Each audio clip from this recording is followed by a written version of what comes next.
Hey, Techno Studs! In this video, it's all about confidentiality, what it is, and how we're going to implement confidentiality with our data.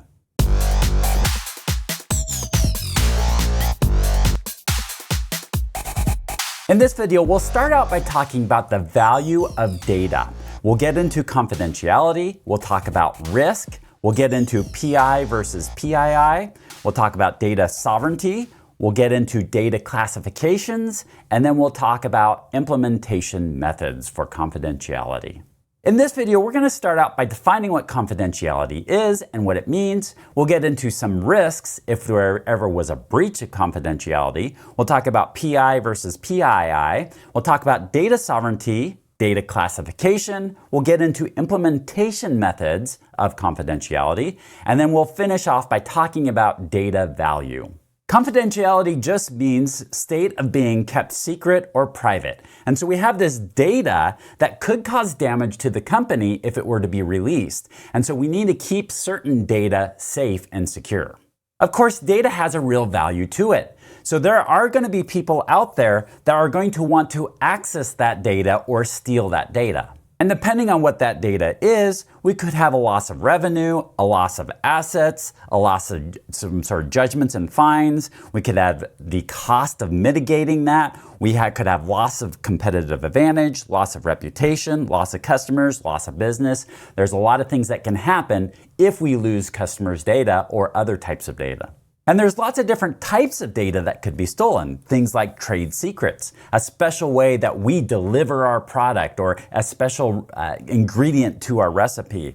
There could be some sort of intellectual property, things that we know that others don't that give us a competitive advantage. There could be financial information like a credit card numbers. There's information that's regulated or has some sort of legal backing to it. There's human readable and non-readable data. There's information that's called personal information or personally identifiable information. And it's important to understand the difference between PI and PII. PI is personal information, information that's personal to us, versus personally identifiable information, which is a type of PI, which actually identifies us. So personal information would be things like medical records or school records or financial records, things that is personal to us that we wouldn't want out. And we have to, as a company, keep our customers' personal information very secure.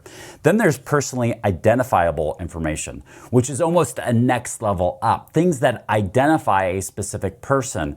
And that would be things like social security numbers or names and addresses or things that we can zero down on a single person.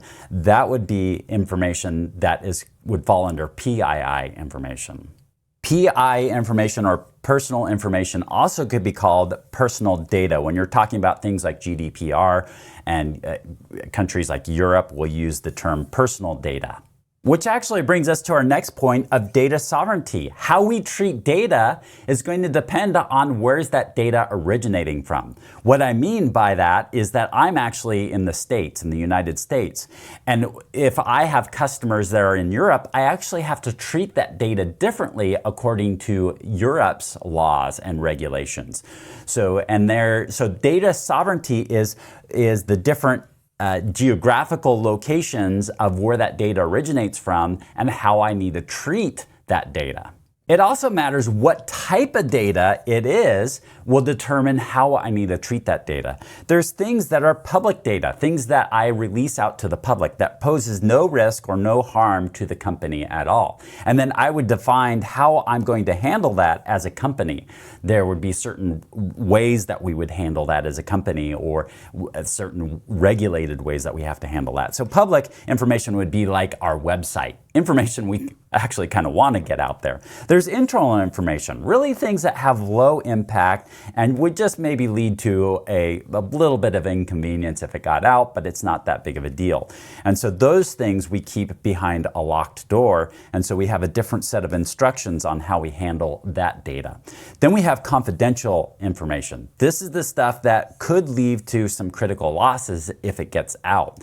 So we are going to start protecting that data at a larger degree. We're not going to just give control access to it, but maybe we actually do some encryption of it or keep it at a safer level. And then there's restricted data. This is the high level risk level if it were to get out. It could cause devastating consequences to the company if it gets out. And we're going to have the most strict handling measures around this restricted data. This is a common structure that's used for business, labeling it as public, internal, confidential, or restricted. But there are some other classifications that you may see out there: sensitive, private, or critical. And just realize that there's different levels of these. So what are some methods of protecting this data? Well, the ideal way, or at least the most secure way, is just to get rid of it, not to have that data to begin with. Of course, data has some value to it, and so this isn't the answer for everything, but if we can, let's just get rid of it. Then there's also this idea that we could protect the data, that we could lock it behind some sort of closed gate. So that's where like the AAA service comes in, authentication, authorization, and accounting. We do some segmentation, we do some permission restrictions, we maybe do some geographical restrictions. So we put restrictions on this data on who has access to it. The other way that we can do is we can hide the data, or maybe do something like encrypting the data. So we can hide it, we can block the access to it, or get rid of it entirely. So here are some ways to hide our data. For one, we can encrypt the data. That is, we can change the data into some sort of secret code. We can use steganography, which means that we're going to hide the data in something else, like maybe it's a picture. We could do data masking, which we are going to replace the data with some sort of other data, or obfuscation, which we are going to make the data confusing or unintelligible. Ideally, we could just get rid of this data and it will not be an issue at all. But data has a value to it. Companies label things as either assets or liability. Assets are things that bring value to the company, that add to the revenue, that help make good decisions to be able to bring in more money. Or they have liabilities, things that the company owns or responsibility that the company has. And so we can label everything within a company as either an asset or a liability. And what happens is that there's a lot of people that put a high value on our data. That it's a tremendous asset, and for a good reason. It helps us make good decisions.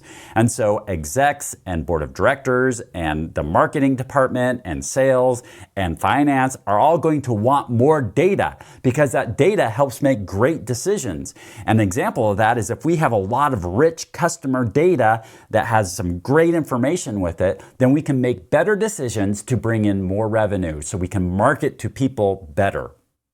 But the problem is that there's also this oversight, or this not seeing that there's actually a liability side to this data as well. If you have a bunch of customer data and that's sensitive data and it gets leaked out, that could be bad, especially if it was old customer records of customers who aren't customers anymore and it gets leaked out, then there's really wasn't a reason for us to be holding on to that data. That could cause huge problems. And so part of this is going to be a discussion that's going to happen amongst the people who want this data, that see all the value in the data, and the cybersecurity, people who are leading the cybersecurity efforts, who see that this data could be a liability. And so there's a communication that needs to happen to really truly assess what is the asset value versus the liability side of this data to make accurate decisions on whether you keep the data or not.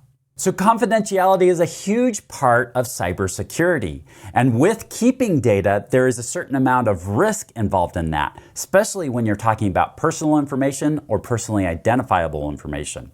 And depending on where that data came from, there's different data sovereignties. So if came from certain places like Europe, then we have to control that data differently. So what we do is we set up things like data classifications to be able to identify that sensitive data and how we're going to treat that data. And there's different ways that we could treat that data, different implementation methods to keep that data secure. Whether we get rid of it, whether we put some sort of access control on it, or whether we try to hide it or manipulate it in some way. And then we have to understand that data has a certain amount of value, and what data do we hold on to because of that value, or what do we get rid of because of the liability that holding on to that data creates?